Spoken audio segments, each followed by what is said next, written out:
वकिली व्यवसायात असताना जो माझा अनुभव आहे त्याच्यानुसार ज्या पद्धतीने साक्ष पुरावे घ्यायला नको तशा पद्धतीने साक्ष पुरावे घेत आहेत असं एकतर लक्षात येते आणि त्यावरच अनेकदा आक्षेप घेण्यात आला की जे प्रश्न विचारणं आवश्यक नाही तशा पद्धतीचे प्रश्न विचारण्यात येत आहेत, पण विलंब लावण्याचे टेक्निक असू शकते असे सुद्धा आक्षेप घेण्यात आले। सगळ्यात महत्त्वाची गोष्ट म्हणजे विटनेस काही सांगत असताना त्यांनी जे सांगितलेलं आहे तशा पद्धतीने त्याच शब्दांमध्ये ते नोंदवून घेणं हे आवश्यक आहे, परंतु तसं नोंदवून घेण्यात येत नाही आणि महत्त्वाचे शब्द गाळण्यात येतात असं लक्षात आल्यामुळे बरेचदा वादविवाद आज बघायला मिळाले।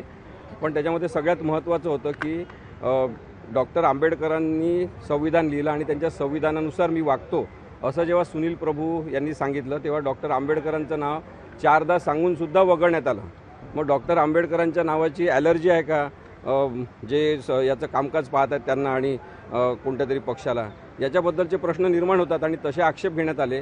त्यामुळे थोडासा वादविवाद झाला, परंतु विरोधी पक्षाचे लोकसुद्धा आणि कामकाज चालवणारे सुद्धा जेव्हा उद्धव ठाकरे गटाच्याच वकिलांना टार्गेट करून तुम्हीच एव्हिडन्स लीड करता, तुम्ही एव्हिडन्सला काहीतरी शिकवण्याचा प्रयत्न करता अशा प्रकारचे आरोप करतात, तेव्हा ते चुकीची प्रक्रिया आहे असं मला वाटते आणि त्यामुळे याच्यानंतर कदाचित चुकीची प्रक्रिया होणार नाही, कारण की सगळेच जण एका शिक्षणाच्या प्रक्रियेतून चाललेले आहे की ट्रिब्युनलचं कामकाज 10व्या शेड्यूलच्या संदर्भातलं विधानसभेचे अध्यक्ष म्हणून राहुल नार्वेकर असतील किंवा कोणी अध्यक्ष असतील त्यांनी कशा पद्धतीने चालवायचं या प्रक्रियेतून सगळेजण शिकत आहेत असं मला वाटते, परंतु मुद्दामून काहीतरी महत्त्वाचा भाग वगळणं हे अत्यंत चुकीचं आहे। क्वेश्चनिंगच्या वेळी 2019 पासून सुरुवात केली सुनील प्रभूचा, तो रेफरन्स त्याच्यावरती आक्षेप घेतला, काय नक्की त्या आक्षेप?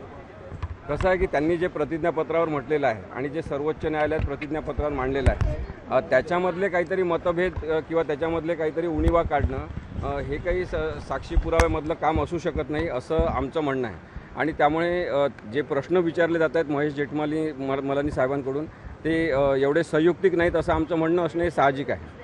सर हिंदी में बता दीजिए कि आज के हियरिंग में प्रश्न विचारणं किती योग्य युती होती की नव्हती? नाही, कसं आहे तेव्हा 2019मध्ये शिवसेना भाजप युती होती आणि भाजप युतीने एकत्रितपणे निवडणुका लढवल्या, त्यामुळे युती होती की नाही हा प्रश्न खूप रिलेव्हंट ठरत नाही, कारण युती होती हे सगळ्या जगाला माहिती आहे आणि युती असणं आणि युती तोडणं याच्या संदर्भात भारतामध्ये कोणताही कायदा नाही, त्यामुळे निवडणूकपूर्व युती असणं आणि नंतर ती निवडणुकीच्या नंतर तोडणं याच्यासाठी कोणताही कायदा नसल्यामुळे तसे अनेक पक्ष करतात आणि भाजपने सगळ्यात जास्त हे प्रयोग केलेले आहे भारतामध्ये की निवडणूकपूर्व युती एकाशी आणि नंतर निवडणुकीनंतर युती दुसऱ्याशी, आघाडी दुसऱ्याशी असं केलेलं आहे। त्यामुळे कायदा असेल तर तसं काही संबंध येत नाही, पण कायदा त्याचा नाही, त्यामुळे जर युती होती आणि तसं इलेक्शन लढत त्याचा प्रश्नाचा काय संदर्भ आहे? मग तरी वारंवार तेच प्रश्न विचारतायत। इंग्रजी आणि मराठी हा जेठमलांकडनं विचारण्यात आला की तुम्हाला मराठी कळतं का, इंग्रजी कळतं का, इंग्रजी अनुवाद केलेला कळतो का, हे प्रश्न कशा प्रकारचे होते?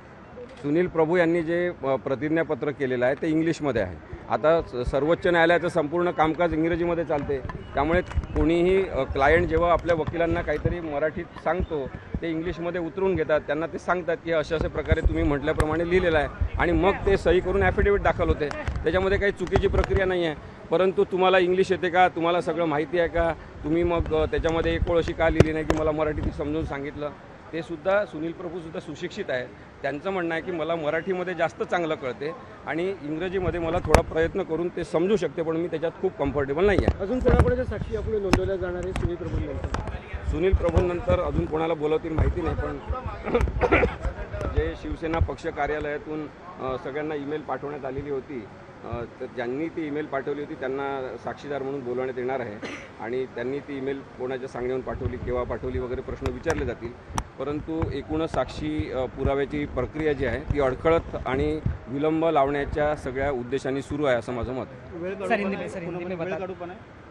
संपूर्ण वेळकाढूपणाचं धोरण आहे आणि ते कोणत्याही प्रक्रियेमध्ये तशा प्रकारे वापरायचं असं जर मॅन्डेट असेल आणि तसं काही जण करत असतील तर ते मला वाटते बेकायदेशीरतेकडे नेणार आहे। जेठमलानी यांनी महत्त्वाचा प्रश्न विचारला आहे प्रभू यांना की जेव्हा तुम्ही याचिका दाखल केली होती तेव्हा त्यामध्ये शिवसेनेचे आमदार, शिंदे गटाचे आमदार हे उद्धव ठाकरेंच्या संपर्कात नाहीत, मात्र त्यानंतर उद्धव ठाकरेंनी त्यांचे जे सचिव आहेत मिलिंद नार्वेकर आणि अजून दुसरे एक आमदार त्यांनी त्यांना संपर्क केला आणि सुरतला पाठवण्यात आलं होतं चर्चा करण्यासाठी, याकडे कसं पाहता? बघा ते संपर्कात नव्हते हे जगजाहीर आहे. टी व्ही चॅनलवर सगळीकडे आपण पाहिलेलं आहे. तर संपर्कात नव्हते याचा अर्थ शब्दशः आपण काय काढतो तो प्रत्येकाचा व्यक्तिगत प्रश्न आहे. पण एकनाथ शिंदे आणि त्यांच्यासोबत पळून गेलेले आमदार हे संपर्कात नव्हते म्हणजे ते फोनवर कुणाशी उपलब्धच नव्हते. त्यांचे phone out of coverage area होते, ते सुद्धा आलं होतं.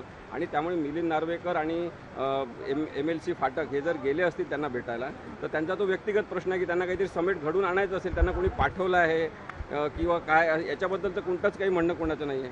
सर हिंदी में एक बार बता दीजिए कि आज के हियरिंग में किन मुद्दों पर जो है वाटतं का डिसेंबरपर्यंत निकाल येईल? होण्याची शक्यता आहे डिसेंबरपर्यंत निकाल, कारण की खूप जास्त साक्षी पुरावे काही नाही आहेत. ओढून ताणून किती पण जणांना बोलवलं तरीसुद्धा असत्य सिद्ध करण्यासाठी खूप जास्त प्रयत्न करावं लागतात आणि सत्य हे सिद्ध झालेलं आहे. सर्वोच्च न्यायालयाने ते सुद्धा सिद्ध केलेलं आहे.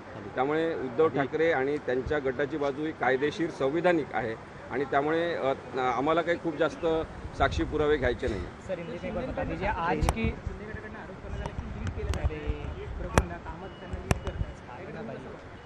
नाही, मी देवदत्त कामत यांना कधीही साक्षीदारांना लीड करताना पाहिलेलं नाही.